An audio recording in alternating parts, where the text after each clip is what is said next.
They were not born, they were forged. Beneath the blood-red sky of ancient Sparta, cries of newborns echoed against the cliffs.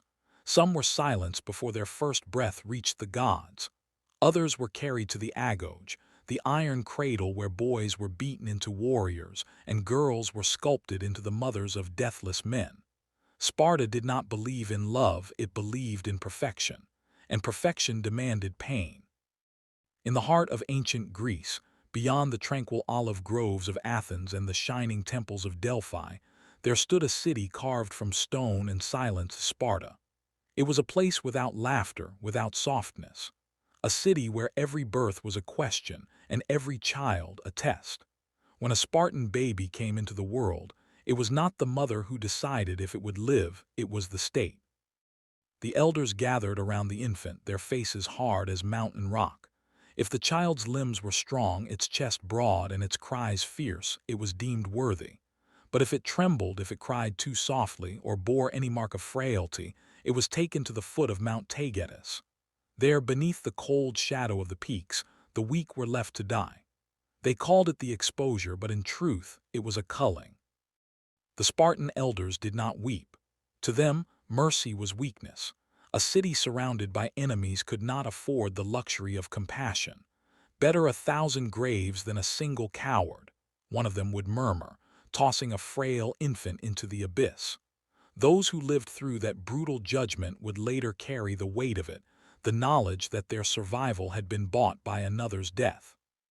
From their earliest breath, Spartan children belonged not to their parents but to Sparta herself. The state became their mother, their father, their god. When boys reached the age of 7, they were torn from their homes and sent to the agōgē, the cruel academy of war. They arrived barefoot, wearing only thin tunics, shivering in the mountain air. The older boys greeted them not with kindness but with blows. The first lesson was simple. There was no room for softness in a warrior's heart. Their training began before dawn. They were taught to endure hunger, pain, and humiliation without a sound. If food was scarce, they were encouraged to steal. But if they were caught, they were not punished for theft, only for being caught. A true Spartan must be cunning as well as strong. The boys slept on beds made of reeds, their skin raw from the cold, their bellies empty, their spirits sharpened like blades. Every strike from a teacher's whip, every kick from a fellow trainee carved away weakness. Pain is a friend, they were told. It teaches obedience. Their instructors would stand over them, eyes gleaming like iron. A Spartan does not feel hunger. A Spartan does not feel fear. A Spartan only obeys. By 12, the boys were already warriors in form, though not yet in name. They hunted wild beasts in the forests, fought one another with fists and sticks until blood soaked the ground. Those who could not endure were discarded, expelled from the agōgē and branded as cowards, an eternal shame worse than death.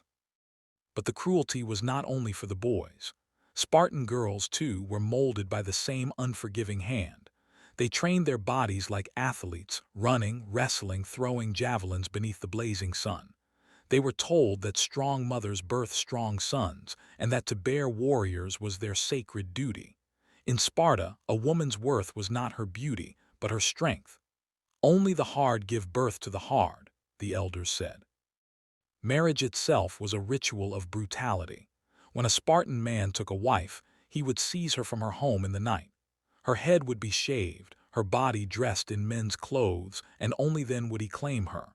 Their union was not of affection but of purpose, to produce the perfect soldier. Even their love was forged through discipline and denial. In the darkness of Sparta, tenderness was weakness, and weakness was treason. And yet, amid all this savagery, there was an eerie harmony. The boys, though beaten, grew into brothers. They shared food, blood, and pain. The city that had stripped them of comfort had also stripped them of fear. When they stood shoulder to shoulder in battle, they did not fight for themselves but for the brother on their right. This was Sparta's secret, a civilization that had traded humanity for unity, weakness for unbreakable strength. The agōgē did not merely train warriors, it rewired their souls. By the time a Spartan youth reached 20, he was no longer a man of flesh but a weapon. His loyalty was not to family, not to the gods, but to Sparta itself, the mother who had stolen his childhood and replaced it with discipline. He was the embodiment of a cruel ideal, the perfect soldier. At 20, a Spartan warrior entered the Syssitia, the brotherhood of soldiers who ate, trained, and lived together. There was no separation between life and war. Every meal was preparation, every breath was discipline. The black broth, a vile mixture of pig's blood, vinegar, and salt, was their sustenance.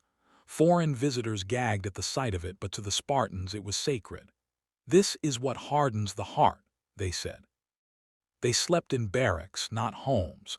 Even married men could visit their wives only in secrecy, slipping into their homes under the cover of night like thieves.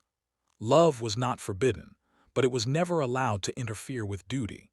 A man who lingered too long with his wife risked ridicule, for affection was seen as weakness, and weakness was death. The Erinyes, senior warriors, continued to train the young. Punishments were severe, often fatal, but the men welcomed it. To die in training was honorable, to show pain was disgrace. The city's entire structure revolved around war, from the blacksmith who forged the spear to the mother who whispered war songs to her unborn child. Every Spartan heart beat in rhythm with the clash of shields. Sparta's women, though barred from combat, wielded immense power in other ways. They managed estates, issued commands, and raised sons with the same iron conviction as their fathers. When a mother sent her boy to war, she handed him his shield and said, "Return with it or on it." Those words were not metaphorical, they were a commandment. A son who returned alive without his shield was a coward. Better he had died than brought shame to his bloodline. The Helots, slaves from conquered lands, were forced to farm and labor to sustain Sparta's warriors. Every year the government declared a secret war against them, allowing citizens to hunt and kill Helots at will. This ritual, the Crypteia, was both training and terror.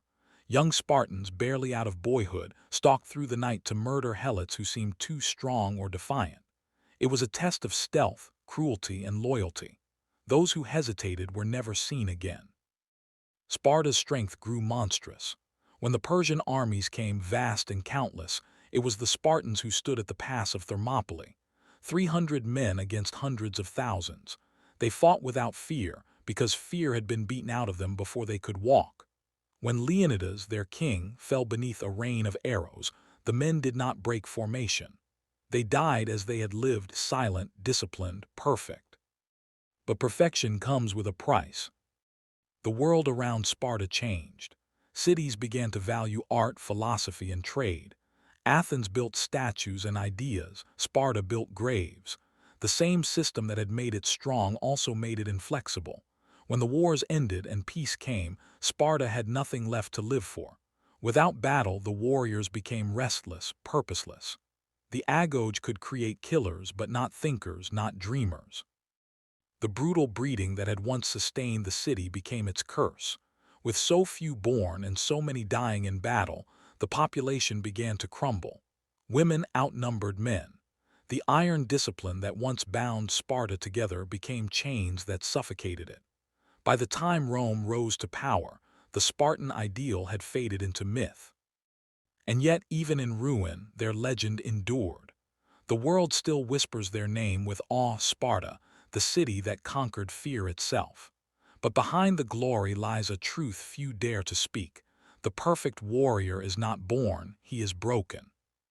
Sparta's perfection was not divine. It was human, carved from pain, sacrifice, and loss. They believed they were breeding gods, but in the end they were forging ghosts.